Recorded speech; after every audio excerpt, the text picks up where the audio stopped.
আমি একটা জিনিস আপনাকে দেখাবো যেটা নিয়ে আমি কাজ করছি। এটা একটা সুতোর খেলা।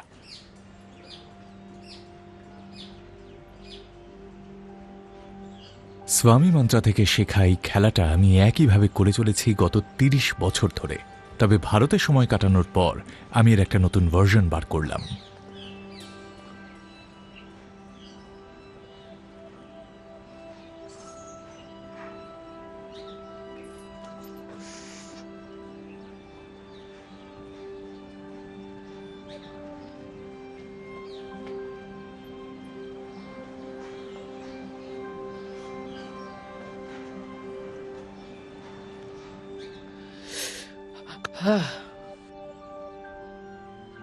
এটা পসিবল নাকি?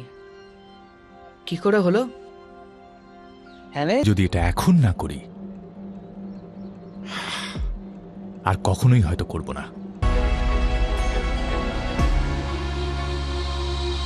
গ্রাফিকে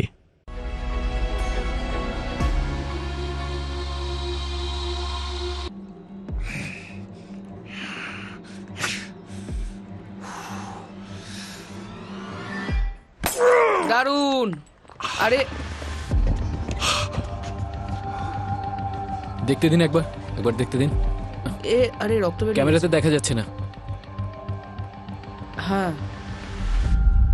আমাদের কিন্তু এখন রক্তের সম্পর্ক। স্যার, আমি জানতাম আমি পুরোপুরি রেডি নই। কিন্তু তুমি তো বলেছিলে। আচ্ছা শোনো, একবার আমরা দেখে নিই স্লো মোশনে তুমি কি করেছিলে। দেখো এবার। ও আচ্ছা, আমি কমিট করেছিলাম।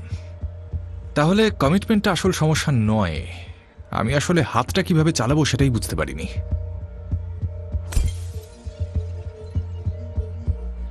জায়গাটা পরিষ্কার করে দিয়েছি। এটা একটা দারুণ স্মৃতি হয়ে থাকবে। এরপর আপনি আমাকে শেখাবেন কিভাবে কাঁচের ঢিপির ওপর ঝাঁপ দিতে হয়। হ্যাঁ, তুমি মনে রেখো কিন্তু জিনিসটা ওনাকে শেখাতেই হবে।